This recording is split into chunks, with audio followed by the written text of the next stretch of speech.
Second baseman, a sneaky, loaded position.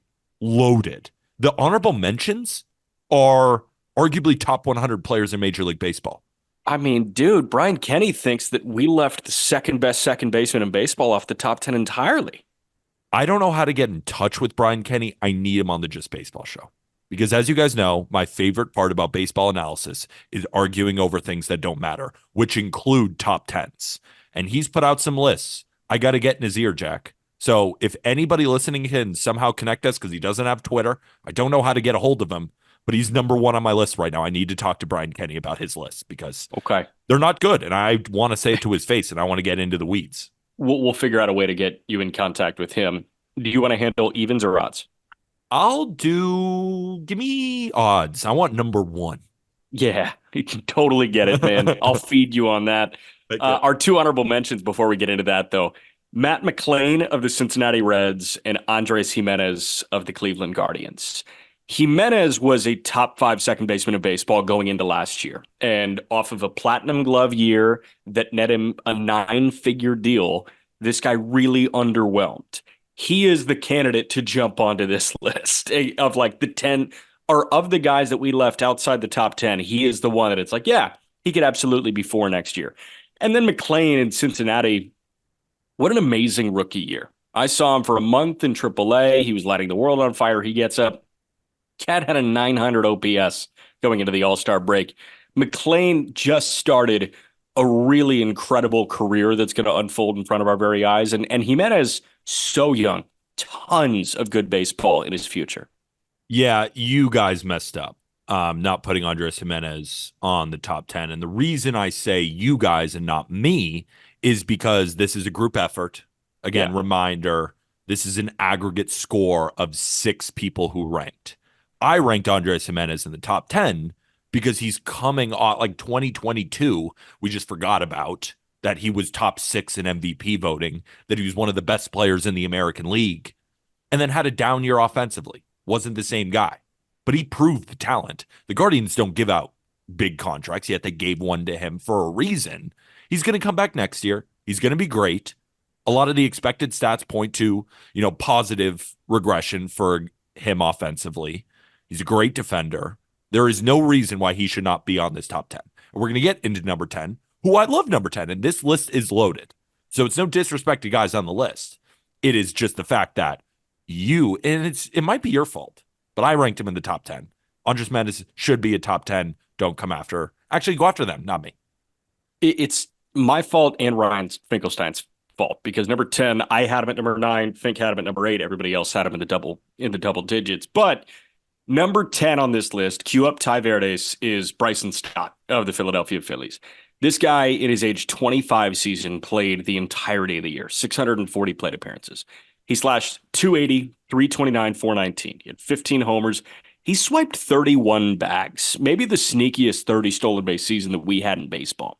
But a 101 WRC plus, he's an elite defender.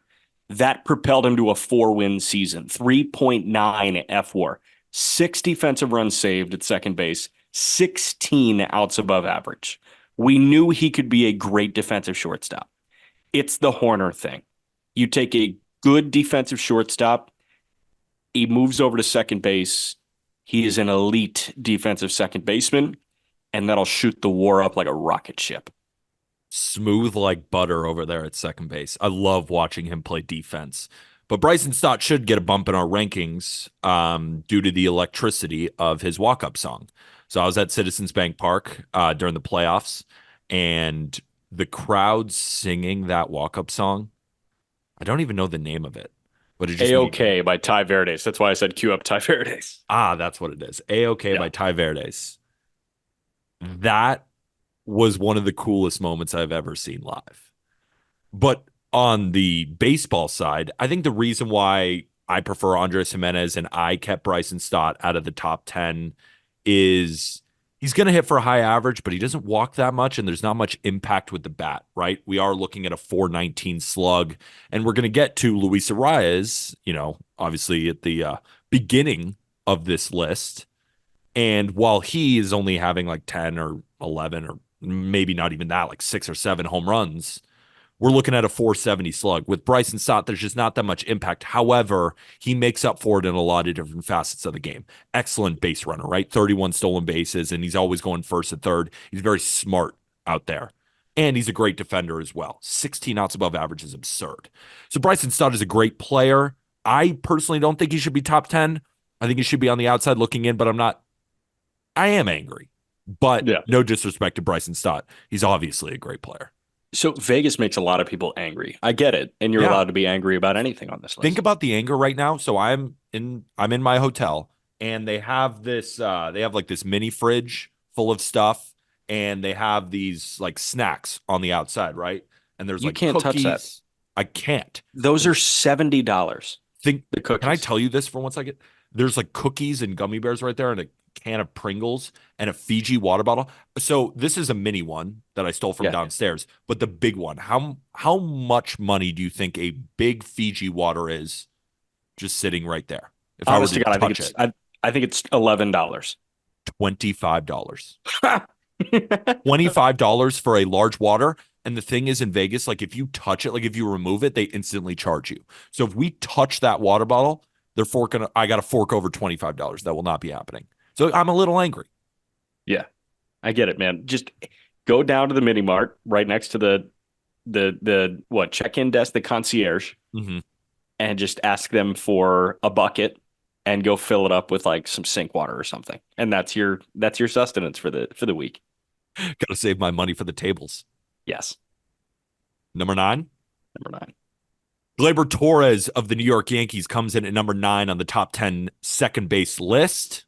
Guy rakes 25 home runs, a 123 WRC plus, a 3.2 F4. He's not the defender that most guys are on this list, but he's just going to keep hitting. And we have to respect the bat, right? 273 batting average, 347 OBP, 453 slug. A great looking slash line.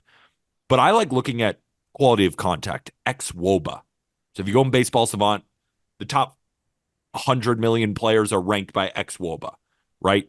Measures your quality of contact while also factoring in walks and strikeouts. He had a higher ex-WOBA last year than Jose Ramirez. He is around the same spot as guys like Bo Bichette, top 40 in Major League Baseball. Let's start respecting the bat here with Gleyber Torres, right? He's still only 27 years old.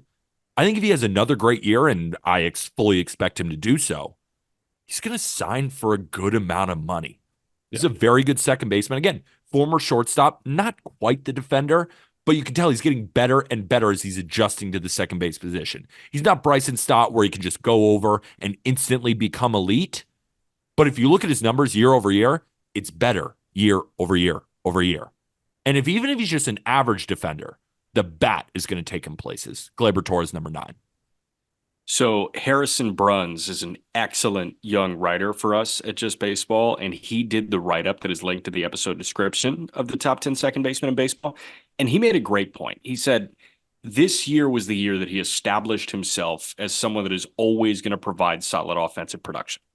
And he cited the 10% walk rate and the K rate dipping under 15%. And that was the final frontier for me. Like this guy not long ago was running a K rate above league average. I mean, hell, dude, 2022, it was a 23% K rate. He cut the K rate by 8%.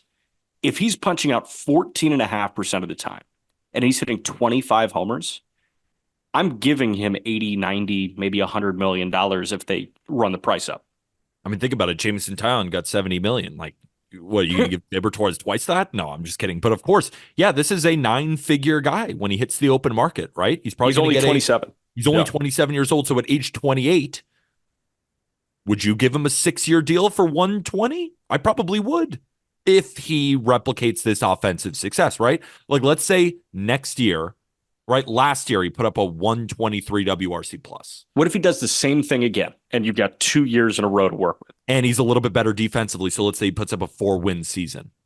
Again, you're looking at it like an easy top 10 guy. That's why I can't believe that Fraudum Layton put him 12. I mean, what are we talking about here, Fraudum?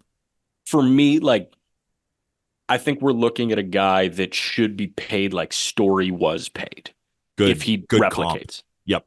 Yep. Story shortstop, but his arm issues. But Yeah, no, like, I could is see that. he? Very similar contract. No, I agree. No, I agree with you. I'm saying at the time when he signed it. I think if I'm in Gleyber Torres's camp, if I'm a GM, I'm saying like, we might have to ding you because you're a true second baseman. You don't have any ability to play shortstop anymore. But if I'm in Gleyber Torres's camp, and if he does the same exact thing in 24 that he did in 23, I'm saying, look at the story number. We think that could be either a comp or, frankly, a starting offer. I don't know if it's the starting offer. I think he checks in at less if we're being totally realistic, but I do think that is the ideal contract to shoot for. The third best hitter on the Yankees. Yeah. So Judge, Soto, Gleyber Gleyber. Torres. I'm a little bit nervous about the Yankees. We're going to talk about it Shouldn't when be. we go over previews. No, because it's such a what if team, which doesn't often end well. No, never. Never. Number 8, Nico Horner of the Chicago Cubs. Yeah, he hit 280. He stole 43 bags at a 102 WRC plus. Like, all right. He almost put up a 5-win season because he is one of the best defenders that we have in baseball. He is a platinum glove candidate from here on out. 12 defensive runs saved, 14 outs above average. He and Dansby Swanson have created what you can only aspire to replicate in a lab when it comes to middle infield defense.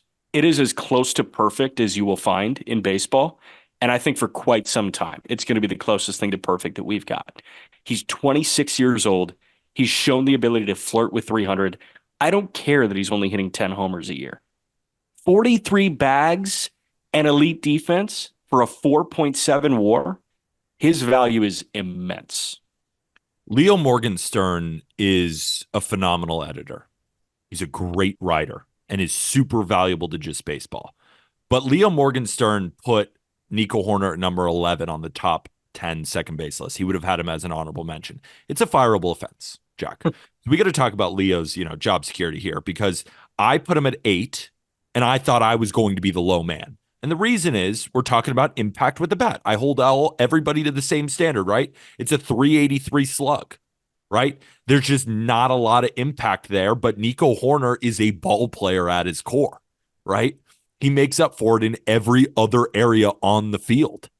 4.7 F4 while not being the best hitter, like a 102 WRC plus is absurd. Him and Dansby up the middle is one of the most beautiful defensive tandems that we've had in the last 10 years. I truly think so. Watching them play defense up the middle is just, I think, the biggest reason to watch Cubs baseball because it's truly like them turning double plays, everything up the middle. And when Cody was playing center was just soaked up by these guys.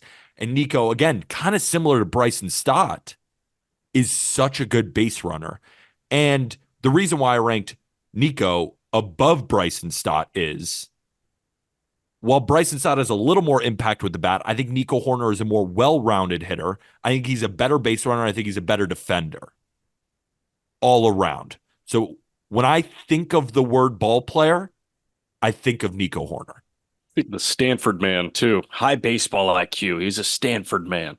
I like that. I just really like watching Nico Horner play baseball. He's awesome. Number 7 on the top 10 second base list is Ha-Seong Kim of the San Diego Padres. You could put him on the utility list, right? Because he can play all-world defense at shortstop and second base, and I bet if you put him in center field, he'd be totally fine. But I don't even want to talk about Ha-Seong Kim's defense. We know about how good the defense is. The bat, 17 bombs, 38 steals, a 112 WRC plus. I put him at number 7. I think all of us are pretty aligned. Ryan Finkelstein's the low man at number 9. Javier Reyes, our Padres writer, is putting out an article. That's our editor, Will Cohn, behind me, is putting out an article about how he thinks the Padres, it's time to trade Ha-Seong Kim. The amount of return that you could get, that maybe the Padres should start over a little bit. It hasn't come out yet, so I haven't read it yet, but I saw the title in the drafts, and I wanted to kind of get your take on that. I don't want to take away from how good he is, right? We know that he's an all-world defender. We know that he's 15 to 20 home runs. We know he's going to steal 40 bases. We know he's just going to be an impact player. Would you trade him if you're the Padres? Um, it's tough because he's so much better than Jorge Polanco is. And I wonder if San Diego is looking at the return Minnesota got for Jorge Polanco and saying, like, okay, they need to at least double that in terms of value. Oh yeah, I think Ha-Sung Kim is worth double that of Jorge Polanco based on the me too. price. Um, I don't know. I would set a very high price tag for Ha-Sung Kim. I think I would do the Cease thing where I'm like, hey, you better be giving me the sun and the moon for Ha-Sung Kim, end quote, John Heyman. But yeah, I get the idea of floating him, especially if you can cut cost, because that is clearly important to San Diego right now. Um, if I was in AJ Preller's shoes and I just, signed Yuki Matsui, I just signed Woo Suk Go, like I've been active in the free agent market. He clearly intends on contending for a postseason spot. You get to the postseason with a guy like Ha-Sung Kim. You don't get to the postseason with three guys that are trying to replicate the production of Ha-Sung Kim. You get there because Xander Bogaerts rolls his ankle. He's out for 2 weeks. You've got a top flight defensive shortstop that has the capability of hitting 17 homers and swiping 40 bags that you just move over from second to short. Second base is a way easier position to replace for 2 weeks than shortstop is. His utility value is far too immense for me to consider him expendable. When you turn on Padres games and you're watching this lineup just freaking shit all over each other, right? Didn't you? I know there's Juan Soto and I know there's Manny Machado and I know there's Xander Bogaerts and I know there was plenty of hitters last year, but there was a good chunk of the season where it was like, all right, runners on second and third, who do you want up? It was Ha-Seong Kim. Like this guy was their guy. And if he stays with San Diego, he's now really their guy. Of course, they still have Bogarts, and I know they still have the stars, but I think he is the glue there. And Ha-Seong Kim is so good that Jung Hoo Lee got 113 million. If that makes sense, because I think if Ha-Seong Kim, right, because it took him a little while when he came over from the KBO to kind of get going, and it's really just been awesome the last 2 years. I think if he faltered, do you think Jung Hoo Lee's getting 100 plus million? And I know that, and an organization could say, well, no, we don't. It's not about Ha-Seong Kim. We're evaluating the player. I truly think that if Kim struggled, like he was still like not that good of a player, there'd be a lot more questions about can these KBO hitters come over and really, really produce. I know there's been Yeah, Shin-Soo Choo. There just hasn't been a ton yeah, but like of proof. Chu was also like 15 years ago. You know what I mean? Exactly. Like, I think the best thing that executives, when they are looking at guys that are coming over from overseas, can rely on is recent precedent. And Ha-Sung Kim is the recent precedent to Jung Hoo Lee. He is a guy that, had to get over a hump, right? It was an acclimation process his first year stateside. And then after that, he's taken off. Like he's improved over the last 2 years. Um, I think the reason Yamamoto's price tag was so high was because Kodai Senga was immediately great for the New Yeah. York Mets last year. So I do think that there is a sense of immediate precedent. Number 6 is Luis Ariz of the Miami Marlins. And Luis Ariz in his first year in the National League East hit 354. Cool. 3.5 win player. Obviously, he has his defensive struggles, minus 10 outs above average, but 4 defensive run saves. At the end of the day, it's never punching out that gets Luis Ariz on this list and shoves him very high on this list. The other thing that I think we need to take into account is this guy slugs more than many other bat to ball guys in baseball. He had a 470 slugging percentage, found 10 homers in a pitcher friendly ballpark. He'll spray doubles. And dude, hits are sexy. You get 200 hits, you hit 350, you're six at the very least on this list. Yeah, 61 doubles in the past 2 seasons. Lone Depot Park is perfect for him. It's a pitcher's park. He wasn't going to hit that many home runs anyway, but he sprays balls into the gaps. And I think he is on the short list of the toughest ABs in Major League Baseball. That's something I want to talk about with Walker as we get closer to the season or maybe in the middle of the season, right? Talk about some of the guys who he thinks are just really, really hard to get out. And I bet Luis Ariz is going to make his list. The amount of two-strike hits this man had. I mean, there was a stretch here where we were thinking about making videos about him hitting 400. I mean, that was a legit discussion for the first half of the season, and it wasn't unfounded, right? He did, I guess, struggle in the second half by his standards, and by struggling, he hit 383 in the first half, and struggling by Luis Arias standards is hitting 314 in the second half. Like that was a bad half for him offensively, right? Where he put up an 800 OPS, 905 OPS in the first half. Luis Arias, like when we talk about just home run totals, right? 10 home runs. Peter, Bryson Stott hit 15. Of course he impacts the ball more. Nico Horner, 469 slug. It's not all about the homers. It's about getting on second base to let the rest of the lineup drive you in. Now, the problem is, moving forward, how many guys the Marlins have to driving him in, right? But that's not his fault, right? We're not going to break a blower because nobody can drive him in. You'd expect him to lead the league in runs by like a trillion, but he can't because nobody's driving him in. Luis Arias, I ranked him 4th. Why'd you rank him 7th? What are you doing? Because the defense is not that good, man. Yeah, like, but it's not that bad either. He was playing first base for Minnesota. I think this guy is best served as like the throw, and not even a throwback first baseman, because the throwback first basemen are the ones that like were double decker dipping and had beer bellies and like were slamming dogs in the dugout between innings. But like, I think Luis Arias, all the value is in the bat. Yeah, but it's a bat. It's a great bat, but at the end of the day, look at the WAR. Like, just look at the overall value. You know what I mean? He hits a ton. I love watching him. Maybe more than Mookie's on this list, but maybe more than anyone not named Mookie Betts on this list. Altuve's on this list. Yeah, maybe more. I'm just gonna keep going.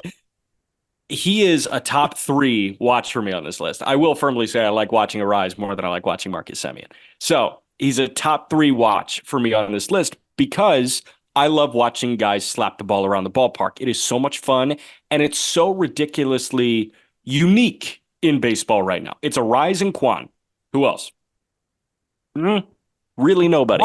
Kwan can't be on this list. What, he had 270 last year? He's got to do way more to That's be. The thing, like, man. Like, so it's Arise and Kwan when it comes to this mold, and one of them is double the player the other guy is right now, and that is offense. Kwan is a Gold Glove lover left fielder, but I mean, Arise, like, I just see a lack of defensive value that in turn shoves down the overall value because you have so many good defenders on this list. What I will say here is one of my favorite things to do on Fangraphs is go to the plate discipline tab and just take a peek at some of the advanced metrics there.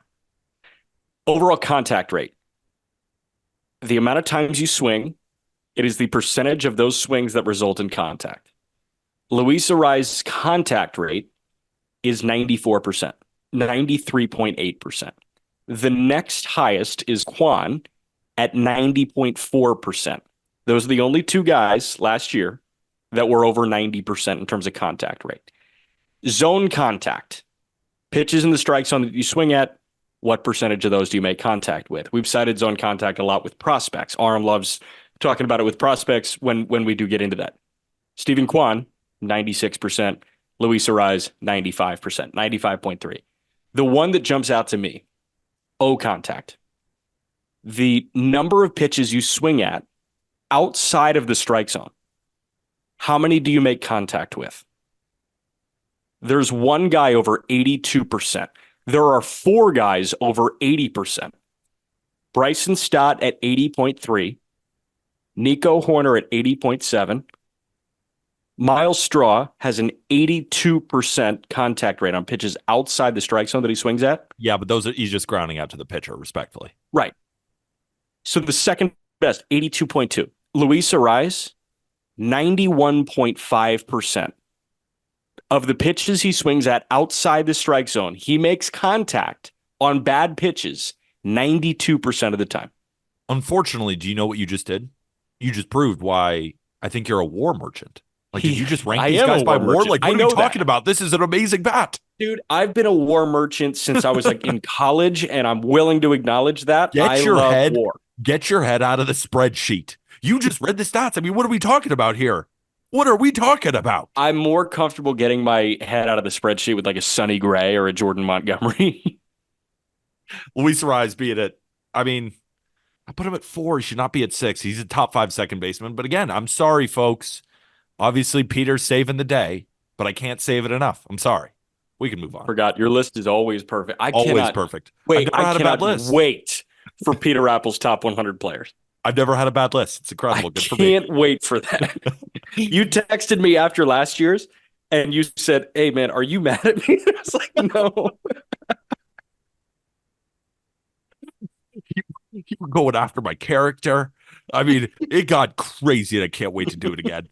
Number 5, Ozzie Albies of the Atlanta Braves on our top 10 second base list. 33 jacks. Need I say more? How about a 4-win season? Need I say more? 109 RBIs. Yeah, he's on the Braves and he gets a lot of opportunities. I don't care who you play with. I don't care if it's an all-star team. 109 driven in. 513 slug. 124 WRC plus. Dude doesn't walk, and he's way better from the right side of the plate. We know this. He should probably stop switch hitting. From against lefties, right, as a right-handed hitter, his slash line is 338, 364, 570 for a 134 OPS plus with a 934 OPS. Against right-handed pitching, which is obviously a much larger sample, 250, 311, 447, 758 OPS. So should he hit predominantly right-handed? Sure. But I'm not about to go tell him because overall, his body of work right now, it's crazy to say. I know what it is. But I want you to just pull up his stats in his first couple of seasons, right? Oh, I only look at WAR. Yeah, I know you do. I'm not saying he's on a Hall of Fame track. But if this second baseman keeps hitting 30 bombs and 30 doubles and driving at all these runs and hitting close to 300 and playing great defense for years and years and years, and I have no reason to believe that it's going to stop because he's a crazy athlete, but he's not reliant on athleticism. I'm not saying he's going to be a Hall of Famer, but at the end of the day, in 15 years, if he is, I'm not going to be surprised. 1, 2, 3, 4, 5. So this 2024 would be Ozzie Albies' first year on the open market if he didn't sign his pre-arbitration extension. Ozzie Albies on the open market would probably get, after a 33 and 109 season, he would probably get 25 a year. Would he I not? think you'd get a Simeon type deal. Yeah, Except he's he'd be younger 27 than years Simeon. old too. Yep. Like Simeon signed when he was 30. Ozzie's 27. Do you know how much money Ozzie Albies is making this year? Like $7 million? 7. Do you know how much he makes in 25? 8? 7. Do you know how much he makes in 26, his age 29 season? Let me guess. 7. There's a club option for 7. Okay. And then how about 2027, his age 30 season? 7? There's a club option again for 7. It is amazing. Amazing that they got away with this. And I get it. Obviously, I totally get it. And like, hey, he got paid, man. He got 35 mil. He's going to get, they're going to exercise those options. He'll get 14 more. Yeah, the Braves fans out there, you cannot make fun of the Dodgers. You're the one team who cannot make fun of the Dodgers for all these deferred payments because every one of your players is donating to that Atlanta foundation. The Braves Foundation. Like every other team can bitch and complain, and I will bitch and complain with you. Braves fans, you're off limits. You can't do it, and you know it. You cannot complain about the Dodgers because you're doing the same fucking thing. Ronald Acuna Jr. makes like $10 million a year. He just watched Bobby Witt Jr., who he is much better than, in Ronald Acuna Jr.'s top 3 at worst player in Major League Baseball, signed for $1 trillion. He's making basically minimum wage in Major League Baseball standard. Right. So Ozzie was obviously hurt in 22, but he played 156 games in 21. 2019, he played 160. 2018, 158. Last year, 148. If I were to tell you that this guy over 162 on average is hitting 273 with 38 doubles, 27 bombs, and 16 bags, you're signing up for $25 million a year. Easily. Maybe more. And I'm so glad that Ozzie Albies came back and just had this incredible season once again because he was a guy who was, first of all, I think he was left off MLB Network's top 10 second. I saw that. That was straight stupid. up blasphemy. Stephen A. Smith, blasphemous. Yeah. But even before the season began, there was a lot of people who said, well, he doesn't walk enough. His advanced metrics aren't good. 30 and 100. 30 and 100 from your second baseman every year. 30 bombs in 2021. 2022, he was injured, and that's probably why he dropped below. 33 bombs, hit 24 in 2019, 24 in 2018. Like he has 131 career home runs, and he's going into his age 27 season. That's why I Yeah. say don't count him out if he continues on this path, Yeah, right? He's going to keep doing it. He needs to do it for 10 to, he needs to do it for like 15 more right. seasons. Yeah. But I So just my think my he's a main guy who's going to pushback, last. yeah, my pushback on the Hall of Fame thing was gonna be like it's way too early there. Way too early. He hasn't even been like a top 30 player in baseball in any I given year. know. You know what I mean? I just think like if every year that he's healthy, he's 30 and 100 at the second base position with great Yeah. defense. Like I'm just saying, No, it's like crazy. I wouldn't be surprised if he accumulates like 420 Right. home Like runs. who's to say he can't end his career with like similar numbers to Jeff Kent?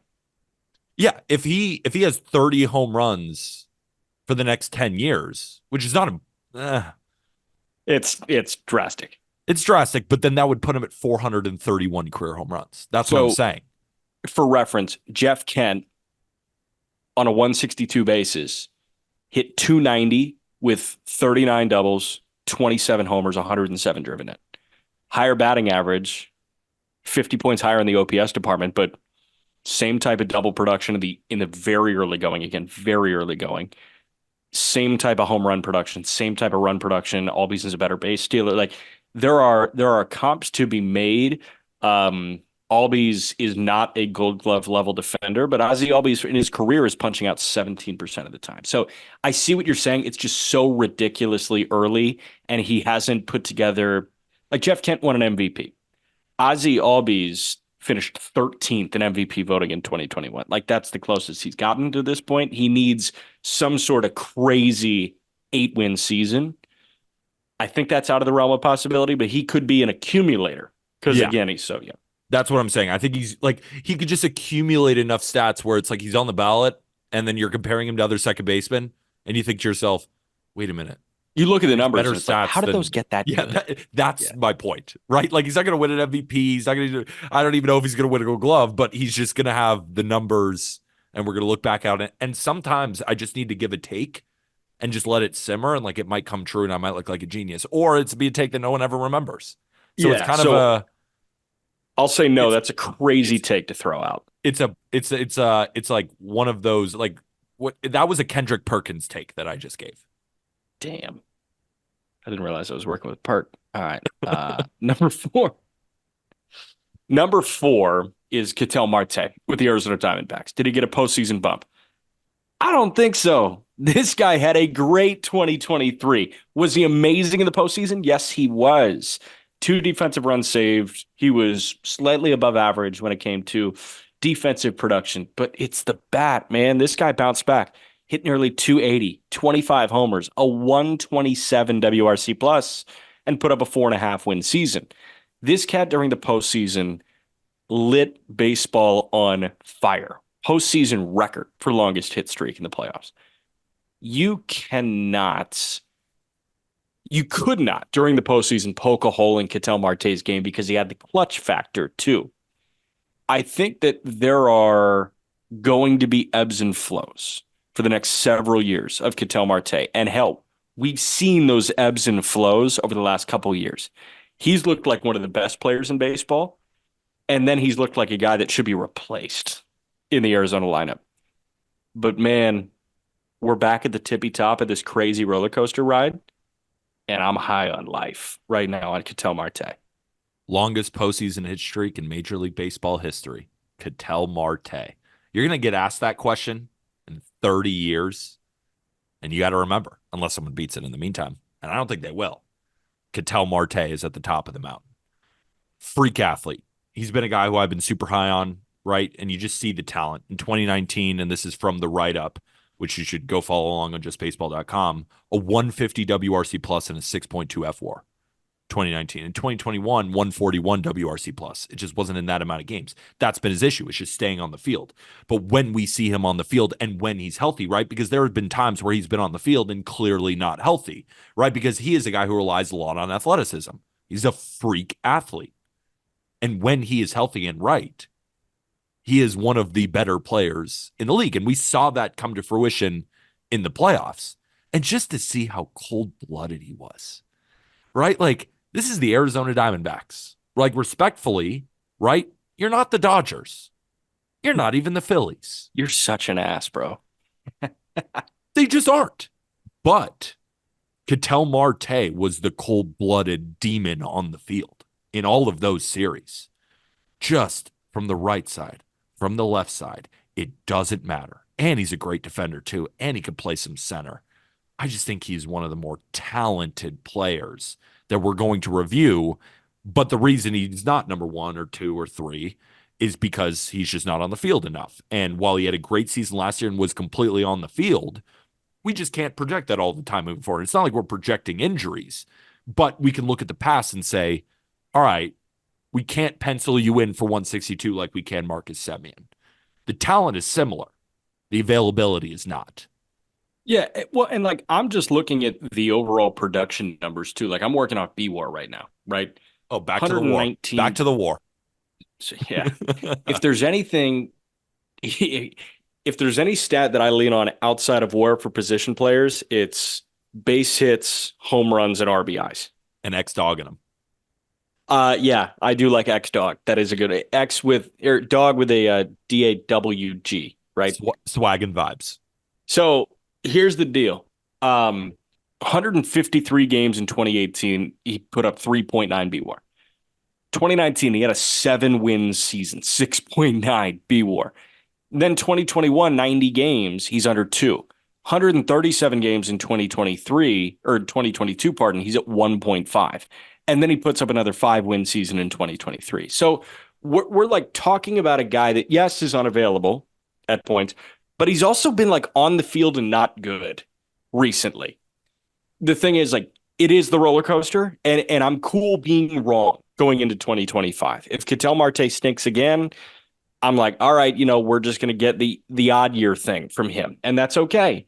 I hope that that's not the case, and I think now, as he turns 30 years old, we may get a more consistent Ketel Marte. I think we will. Ketel Marte, just one of the most talented players on this list, but he ain't number 3. Number 3 on the top 10 second base list is Marcus Semien of the Texas Rangers. Could be 2, and I wouldn't argue with you. 6.3 F4, top 3 finish in American League MVP, 29 bombs, 14 steals, a 276, 348, 478 slash line with 100 driven in, and just an all-world defender that shoots him up the WAR rankings and makes him Jack McMullen's number 2 second baseman. I couldn't do it. We're going to talk about 2 and 1. I couldn't do it. But I don't hate it because the consistency every day on the field, Marcus Semien is doing something to help your team win every single second. That's why I was so surprised when he struggled in the postseason. Now, he got back to it, right, when we saw in the World Series. When it really mattered, he was there. But overall, right, his postseason stats were underwhelming for a guy of his caliber. But then he starts turning it on, and the Rangers win the World Series easily. Like, he is just such a good player. He's like if Nico Horner hit 30 bombs. That's what we're dealing with. Everything I love about Nico Horner, the availability, the base running, right? Nico Horner steals way more bases, but Marcus, I mean, he doesn't need to when Corey Seager's up, right? You don't really want to run when Seager's at the plate, or Josh Young, or Nathaniel Lowe, or any of these guys. Right. So he has a different role. Still a great base runner, all-world defender. He's literally Nico Horner if he had 30 home runs. Yeah, so that's my thing. It's like he is as elite as they come. He, Horner, Stott, I think, are the 3 elite defensive second basemen on this list. Jimenez is there too. Jimenez is an honorable mention. The reason he was 2 for me. McLean's going to be there. McLean might be there. I think he will be. He might get there quickly. The reason he was 2 for me is because number 2 has seriously slowed a step defensively, and it does show in the metrics. Don't care. I know. Don't care. And like the narrative I'm totally here for. I will say the anecdote that we got during the postseason from Bruce Bochy, where he said he had a conversation with Marcus Semien ahead of the season, and he asked about putting him on the lineup card. It was like, hey, how do we want to go about this? And Semyon told Bochy, I think I have this right. I don't think it was the other way around. I think Semyon told Bochy, if you don't hear from me, put me on the lineup card. Like, put me on the lineup card. I will tell you if I need to be taken off. That's the kind of guy we're talking about in Marcus Semien. Do you have the games played total in front of you? He has played at least 159 games in every season since 2018. You can So, exclude 2020, obviously. so like he missed 7 games in 2020, but he has led Major League Baseball in games played in 2019, 2021, 2022, 2023. He's always on the field. He's led Major League Baseball in plate appearances. He's had 724 plate appearances at least in each of his last 4 seasons. It's absurd. 747, 724, 724, 753. Imagine worrying about playing time. He's not like he came up to about 753 times last year. You know how I was saying about Ketel Marte, right? I was saying, there was times where he was on the field and the production dipped and I thought he looked injured, right? He wasn't playing like himself. There were times where I was watching Marcus Semien where I didn't feel that he was fully healthy, but he was still performing. I mean, that's what it elevates you to elite status is there is no way that Marcus Semien has been 100% since 2018. The human body just doesn't work like that. So I assume, like, he gets hit on the wrist, right? He slides weird and he's got whatever. He's got a bum hammy. It doesn't matter. He comes to the ballpark and he's going to impact the game in one way, right? He may not have his power stroke that day. Maybe his hip flexor is hurting a little bit. Still going to slap you a base hit the other way and go 1 for 4, play great defense, right? Maybe if he's got a bum ankle and he can't really run, he'll just sit at the plate and hit bombs. Marcus Semien has figured out a way to be baseball's Iron Man, which never happens in this day and age, right? We look at the NBA and guys are out because they don't feel right. Right? They don't even have the flu. They have the cold, right? In Major League Baseball, we don't find guys who play 162 games anymore. We're talking about starting pitchers being like, 170 innings is amazing. Marcus Semien shits all that down the drain. God, he's good. I love him. I love him. He's number awesome. 2, but he ain't number But he's 2. not number 2. And here's the thing. One was a clean sweep. And then we had an even split. There were 6 people on like the voting panel, right? And 3 of them had Semien at 2. 3 of them had Semien at 3. And then the votes were split the other way. Here was the breakdown for our number 2 guy. I had him 3. You had him 2. Aram had him 2. Ryan Finkelstein had him 2. Leo had him 3. Colby had him 3. So you, Aram, and Fink align. Smart guys. Yeah. Number 2 is Jose Altuve of the Houston Astros. And Altuve, thank God, is going to be an Astro for life. He's going to go into Cooperstown with an Astros hat on. He will not have that weird Michael Jordan Wizards, Scottie Pippen Blazers year on Baseball Reference where it's like, this guy was a trailblazer. He's an Astro, 5 for 125. Not even a news story. That's the thing. Like, everybody expected it, and you've got that extension coming for a guy that's going to hit until he hangs it up. Last year, in his age 33 season, 311 with a 522 slug, a 154 WRC plus. And despite being a bad defensive second baseman by the advanced metrics, still put up a 4-win season. Altuve, I understand why you went 2, and that was one that I tossed and turned about. I ended up going Semien, and I don't hate that my half was overruled. Yeah, I think you could make the argument that right now, right, if we're projecting for 2024, Marcus Semien is a more well-rounded baseball player. But Marcus Semien cannot hit like Jose Altuve can hit. I'm going to run you through the OPS over the last couple of seasons since 2016. It's been a minute. 927 OPS in 2016, 957 in 2017, 837 in 2018. He did hit 316 that year, but the power was a little bit down. That's what led to a little bit of a drop in OPS. Right back to it in 2019 with a 903 OPS. 2021, right, if we just exclude 2020, 839 And he comes in 2022, 920. Then in 2023, 915. I'm getting giddy reading these because say what you want about the buzzers. I mean, first of all, there hasn't been any evidence. Like, yeah, I There's was no mad proof at that there was a buzzer. there was Yeah. no proof. At the time, like, yeah, I was upset. I was upset for a couple of years. I'm over it. I am just witnessing greatness, and that is Jose Altuve. And I don't give a shit if he sits down crisscross applesauce and doesn't field one ground ball. The bat's the bat. 154 WRC plus last year. I'm good. Yeah, just keep hitting. And I'm so glad he's going to be an Astro for life. He's going to go into Cooperstown, I think, as a first ballot Hall of Famer. But then again, you could never project what these Hall of Fame voters are going to do. I see no reason why he shouldn't be a first ballot Hall of Famer. Power was a little bit down last year, but he still only had 410 plate appearances. I don't care. The bat is the bat. And number two. But the more I look at the numbers tell me Semyon. Yeah. It's Altuve, though. And I Yeah, think we I all get know it. We all Trust me, know I it. get it. But like you look at any number and one is clear as day. There's a reason that there was a clean sweep at one. This guy's like it was so boring because he was just a wild card that was thrown right into this. It's like, oh, this guy's gonna play second base for them.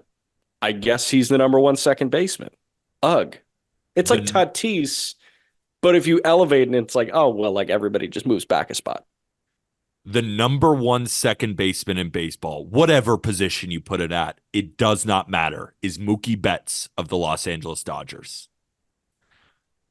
39 home runs last year.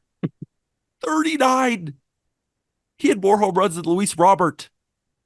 He was like seventh in home runs. Mookie Betts should not be seventh in home runs, but he is consistently. 14 bags, a 167 WRC plus, 67% above league average. And if we look at WAR totals, he basically had the same season as Ronald Acuna Jr. Yeah, do the WAR thing. What was the WAR thing? 8.3 F WAR. We're talking about Altuve in the first ballot Hall of Fame. I want to meet the person who doesn't vote for Mookie Betts first ballot. I mean, there's going to be four of them. They're going to say, well, Well, he shut up. switched teams. He switched teams. Mookie Betts, man. Red Sox fans, I'm sorry. And I know maybe I didn't need to bring it up. Maybe I didn't. Maybe you didn't need to hear it. But yeah, you traded him. He fits the LA vibe so well. We know that. Come on, man. With the pod and the shades inside while recording the pod, like he's LA, and this makes sense. And it's going to be the burn of a million suns on Red Sox fans' faces when he does go in wearing that Dodger hat. But at the end of the day, like the Dodgers are the one that gave him about $400 million. So you got to be okay with it. You have to be okay with it. And the reason I say, and I've been saying this for years, that I think he is arguably the best player in Major League Baseball is that find me a guy who can play second base, can play shortstop, can play the outfield, all at elite levels, while being one of the more premier power bats in baseball, while hitting 300, while being an incredible base runner. I don't know if he can, right? Ohtani could probably do it. Yeah, I don't even count Ohtani because he's like not fair. He's some sort Okay, of then nobody else. yeah, literally. So it's like if we're talking about baseball player, right? There's guys who put up gaudier numbers, but Ronald Acuna Jr. is not. You can't put Acuna at second. You can barely put him in right field if you look at the numbers. So let me just say this, and like I'll take all the heat. I think the only guy that sniffs Mookie, and I don't think he's at that level. I think the only guy that sniffs Mookie at this point is Fernando Tatis Jr. I think he's the only Talking about all around talent, all around. but he couldn't play shortstop. No, I mean when it comes to ball player, like how you're defining it right now, because I do. If I were putting together a top 100 player list, Acuna would be above Mookie Betts because what Acuna does is superhuman. Yeah, when you go 40-70, like yeah, like there's no arguing that. But in terms of hey, I can hit 300, hey, I can hit 40 homers, hey, I can swipe 20 bags and I can play shortstop, second base, in the outfield all at a high level. I think the only guy that can sniff that 100th percentile is Tatis outside of Mookie Betts. I agree. I mean, Judge is up there, but we don't have to get into Judge can't play short. Like Tatis can play short. Can he? Yeah, Tatis can play short. I don't care what Fangraph says. Tatis can play Well, shortstop. so now you don't care what Fangraph says. No, I'm just kidding. The one thing, the one bugaboo, and people are going to chirp. I can already see the comments. We got to have a better postseason this year, Mookie. We got to. I mean, what? I mean, it was embarrassing. And I love Mookie. I wish I was at my apartment for all those watching on YouTube. I have Mookie Betts a painting in the back of my. He's one of my favorite players I've ever seen. He's in my top 5 favorite athletes ever. So to watch him struggle like that in the playoffs, it's like I can't. I'm at a loss for words. He's just too good for that to happen to him, and he just can't let it happen again because you don't want the narrative surrounding your career about that. And I think he's going to have a good postseason once the Dodgers, I think, make the playoffs. They should, right? Dodgers are pretty good. I think so. Yeah. Mookie Betts at this point has a higher career WAR than Willie McCovey, Chase Utley, Dave Winfield, Billy Williams, Bob Feller, Juan Marichal, Andrew Jones, Mark McGuire, Todd Helton, who just got in. Man, He could go down as a top 25 player of all time. that's lofty. You just read the numbers. He's 31 years old. He's a year older than Yeah, but Ketel he's Marte. 144th in WAR right now. Yeah, I mean, if he plays 7 more years and 3 of those are 7-win seasons, and There are 32 100 win players. He needs to accumulate 35 WAR. in 7 years, it's 5 a year. Jeez. Yeah, he could do that. 100%. He might play 9 more years. He might play until he's 40. Yeah, but will he be accumulating like that? Still probably figure out how to be a 3-win player at like 38, 39. Yeah. All right. That's That's our it. list. That's the top 10 second base list, and a Walker Buehler, and a Gary Sanchez breakdown, and casino talk. That's why And DMV talk. Don't forget about the DMV talk. That was my favorite part. I'm trying to forget about the DMV talk. Oh, I like that. We hope you enjoyed this episode of the Just Baseball Show. It is Friday, so we hope everybody has a good weekend. And if you find a little time in your weekend to leave a 5-star review, we'd really, really appreciate it, whether it's on Spotify or on Apple Podcasts. And if you're watching this on YouTube, hit that big red subscribe button. Come on. It's free. Hit the big red subscribe button. Comment what your top 10 second base list would look like. And were we wrong? Were we right? How right was I? How wrong was Jack? Let us know in the comment section below. And get yourself some Just Baseball merch. I'm rocking the polo. Of course, Jack is not rocking Just Baseball merch. Again, hates the company. I don't know what to tell him. Ew. But I'm always rocking Just Baseball merch, and you should too. Find that in the episode description. Hopefully, everybody again has a great weekend. For Jack McMullen, I am Peter Apple. And with that, thank you, everybody.